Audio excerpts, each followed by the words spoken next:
Hi everyone, welcome to this session on marketing environment, a topic that may sound theoretical, but trust me, it's one of the most practical concepts you will come to across in marketing.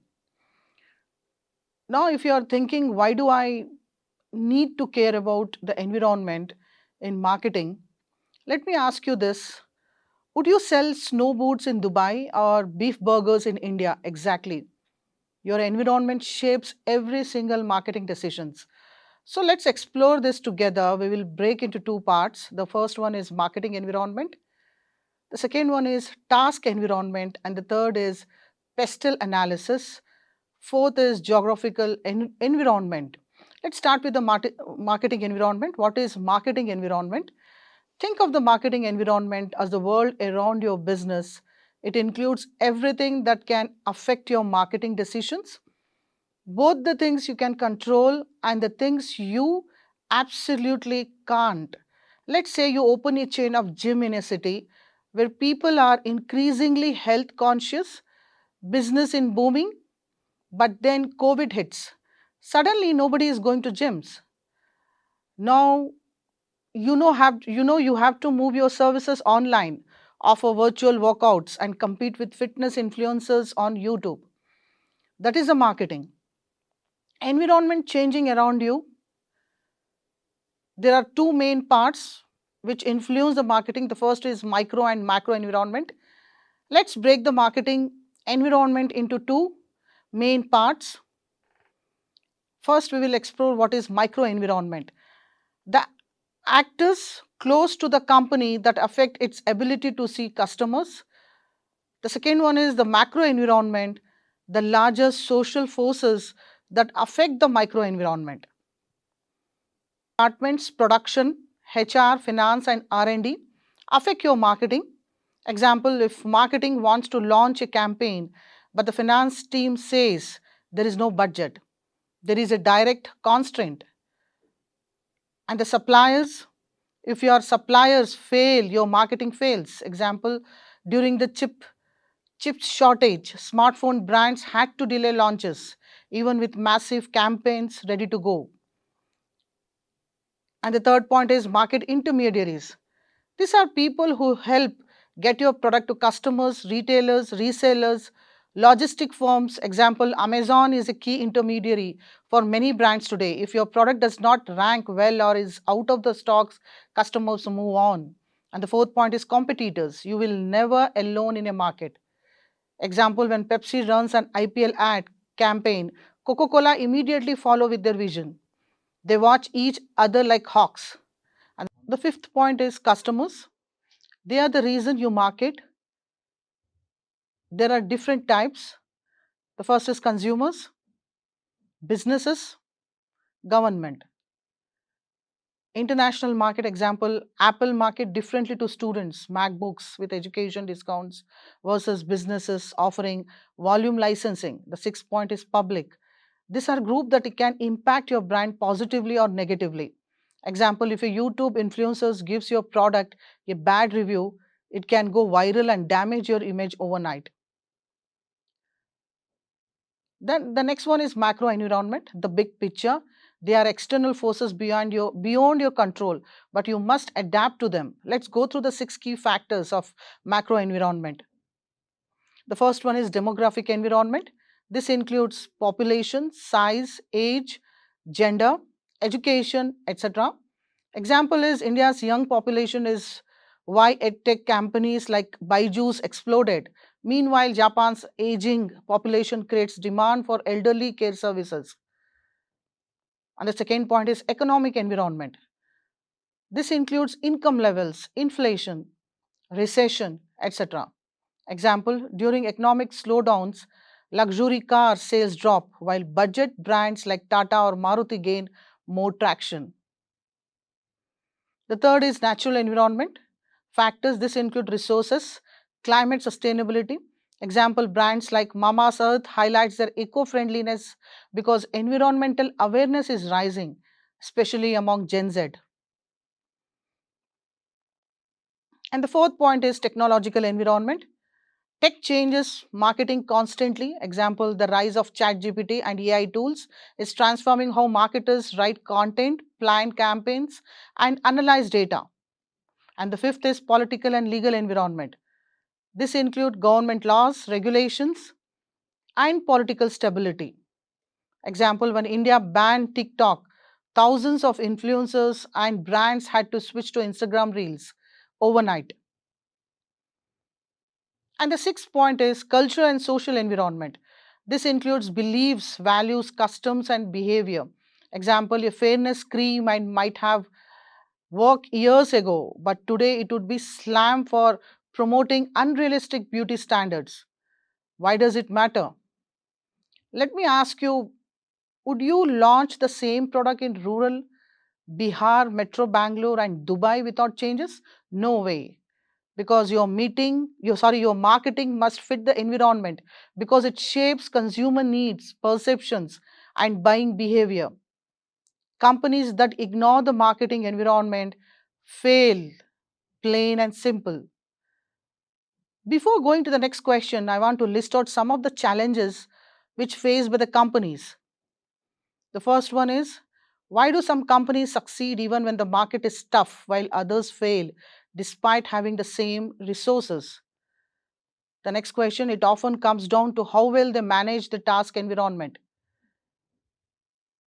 If Amazon delivery network fails during Diwali, who takes the blame, the courier or the Amazon? That's the power of your task environment. It's not just about you, but everyone directly connected to your business. And the third challenge is, what is more important to your success? Your competitors or your customers? It's a tricky question. They are both part of your task environment, and equally critical. And the fourth challenge is, have you ever stopped buying from a brand but because their customer service was terrible, even if the product was good? Welcome to the task environment where customers' relationship can make or break you. That's exactly the kind of challenges business face daily, not just because of what is happening inside the company, but because of the players directly around it.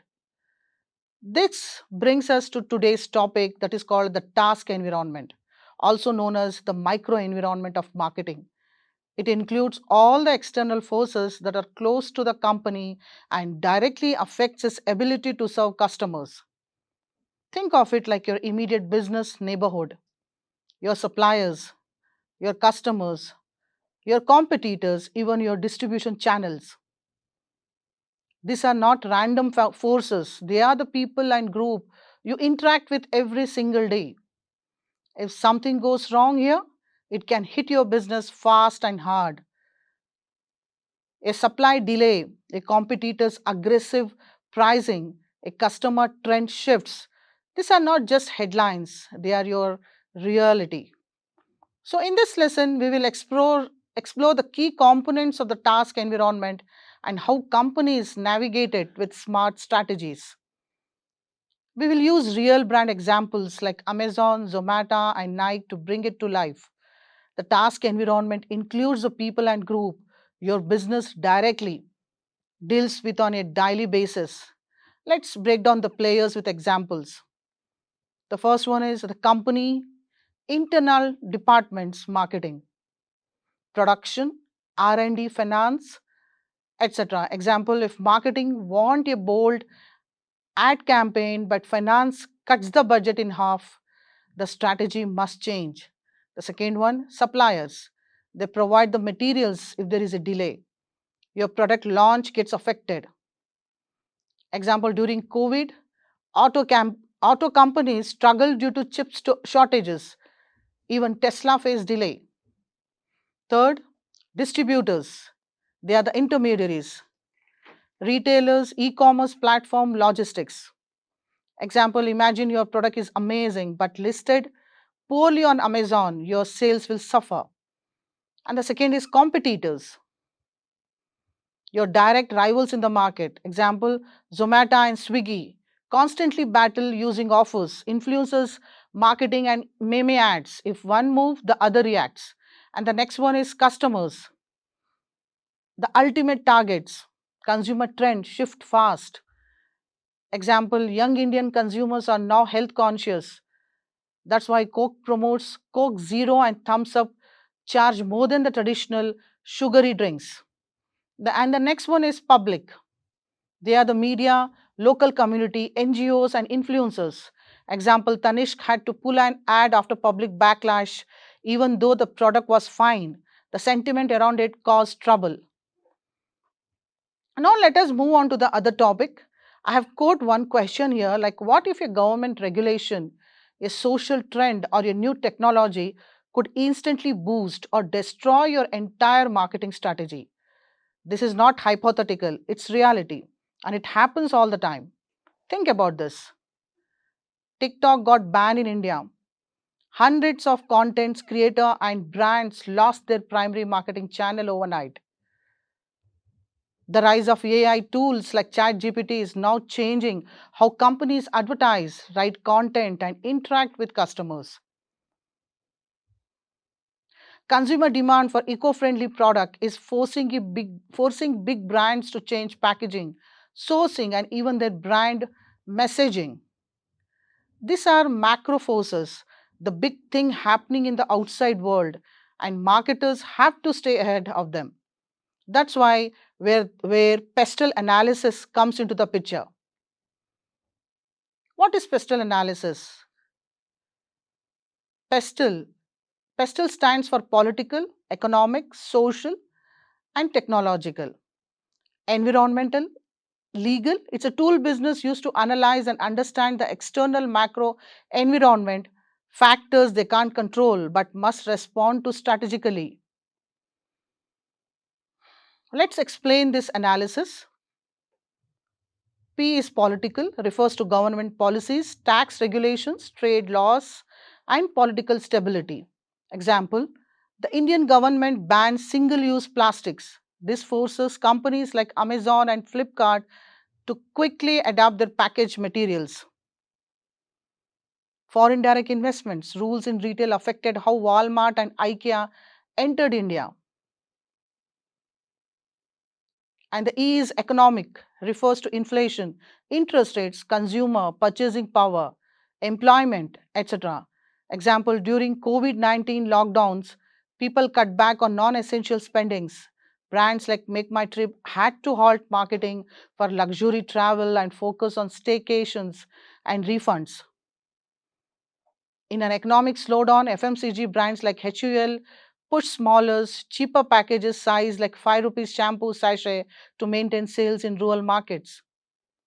And yes, it stands for social, that is cultures, include demographics, cultural trends, lifestyles changes, education levels, etc. The rise in veganism and plant-based lifestyles has made brands like Domino's and Starbucks introduce vegan, cheese and almonds milk options. Increase health awareness led Coca-Cola India to promote products like Coke Zero and Minute Maid juice instead of sugary drinks. And stands for technological, refers to innovation, automation, digitalization, new platform, etc. The examples are the rise of AI tools like ChatGPT and Bard is revolutionizing customer service, marketing content, and ad targeting. Companies like Zomato use AI based recommendation engines to personalize the user experience and increase orders. And the E stands for environmental, focuses on climate change, sustainability, pollution, and environmental awareness. Example, Tata Motors launch electrical vehicles, that is EVs, in response to environmental concerns and government incentive for clean energy. D2C brands like Mama's Earth market themselves as a plastic positive and eco friendly, attracting environmentally conscious consumers.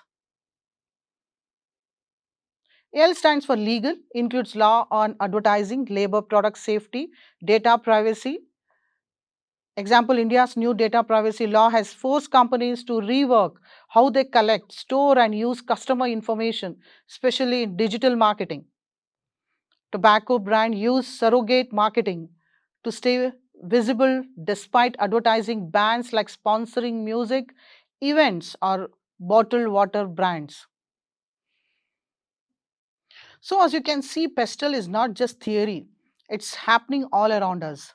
Smart marketers monitor those forces constantly to avoid surprises, spot opportunities, and design effective strategies. In this topic, the case studies or the assignment, try using this pestle analysis to analyze a brand or industry. You will be able to surprise how many external factors are influencing every move they make. Let me ask you something.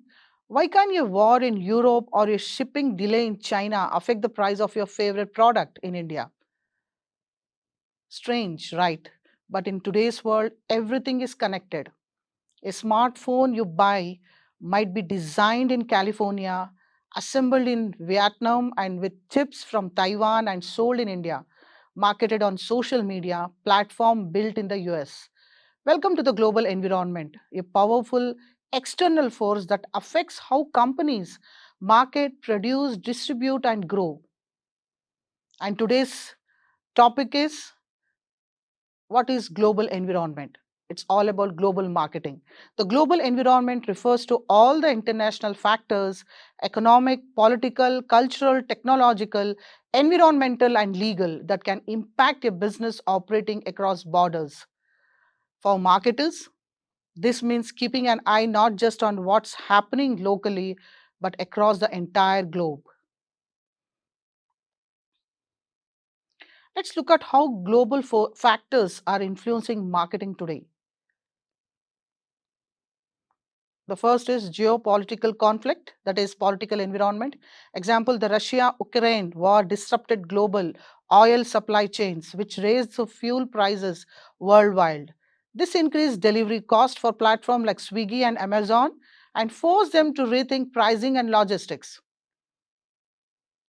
And the second is global inflation and currency fluctuations, that is, economic environment. Example, the strength of the US dollar affects import prices in India if the rupee weakens. The cost of importing tech gadgets or raw materials increases.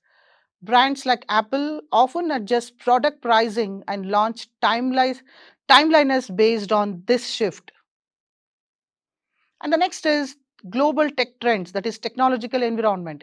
Example, the rise of generative AI tools like ChatGPT and Midjourney started in the West but quickly became part of marketing campaign in India and elsewhere. Brands globally are adopting AI to create personalized content, automate ads, and manage customer service. And the fourth is the health crisis, that is environmental and social. Example, the COVID 19 pandemic changed consumer behavior worldwide. Travel brands shifted to safety messaging.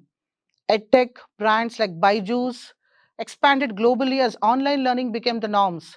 Health and hygiene brands like Dettol saw global demand surge. And the fifth point is global sustainability movements, that is environmental factors. Example, brands like Unilever and H&M are under global pressure to become more eco-friendly, from how they source materials to how they package products. These sustainability trends are now influencing local marketing campaigns to align with global values. And the next one is international regulation, that is legal factors. Example, the GDPR, that is General Data Protection Regulation in Europe, impacts how global platforms like Meta and Google collect and manage user data, even if the users are in India or the US. Companies now market themselves as privacy, respecting to build trust globally. To wrap up this, as marketers, we can't afford to think only locally, whether it's a supply chain issue in Asia, a tech innovation in the US, or a climate product in Europe. It's all influences what, how, and where we market. Understanding the global environment help us plan smarter, act faster, and stay competitive across borders. Next, we start on a new topic that is called marketing environment of India. What is marketing environment of new India? It is nothing but it refers to all the internal and external factors that influence how businesses market their products or services in the Indian market. It includes economic trends, government policies, social and cultural preferences, technological changes, competitors and customers, legal rules and ecological concerns. In a country as diverse and fast changing as India, understanding this environment is a key to business success. There are two main parts of India's marketing environment. The first is macro environment, that is broad external forces of pestle. These are factors that companies cannot control but must adapt to political environment, stable democracy, but evolving policies. Initiative like Make in India, Startup India, and Digital India influence businesses and marketing. Example, changes in FDI rules impacted how Walmart and Amazon operate in Indian retail. The next one is economical environment, large and growing middle class population, price sensitive market, increasing rural purchasing power. Example is Maruti Suzuki remains popular due to affordable fuel efficient cars. Then is social environment, young population over 65%, below age 35, and increasing health awareness and digital adaptation. Example, growth of D2C brands like Mama's Earth and Sugar Cosmetics that focus on lifestyle trends. Next is technological environment, high mobile and internet penetration, rapid shift to digital payment like UPI in e-commerce and AI.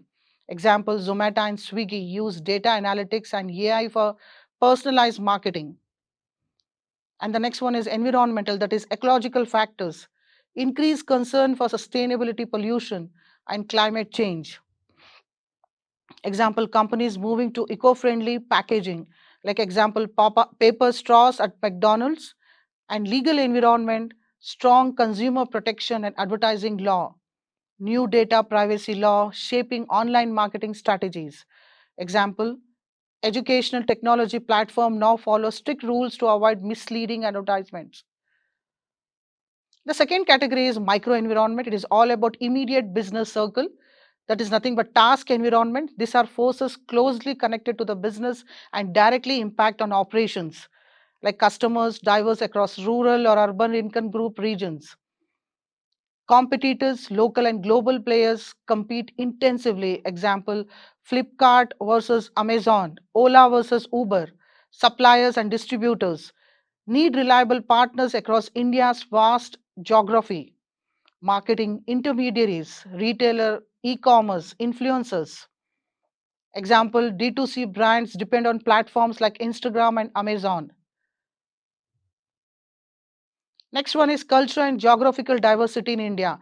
India is not a single homogeneous market, it's many market in one different languages, festivals, customs, and regional preferences.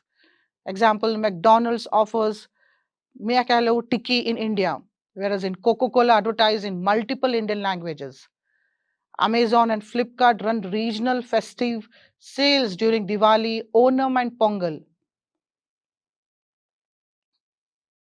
Why it matters for marketers? Let's have a question this. Understanding India's marketing environment help businesses. It launches the right product at the right price and chooses the right promotional method to bring the product to the market and also to adapt to the changes in consumer trends and government rules. And they're also into to fight and avoid the marketing blunders in diverse regions. With this, I'm winding up the session. Thank you.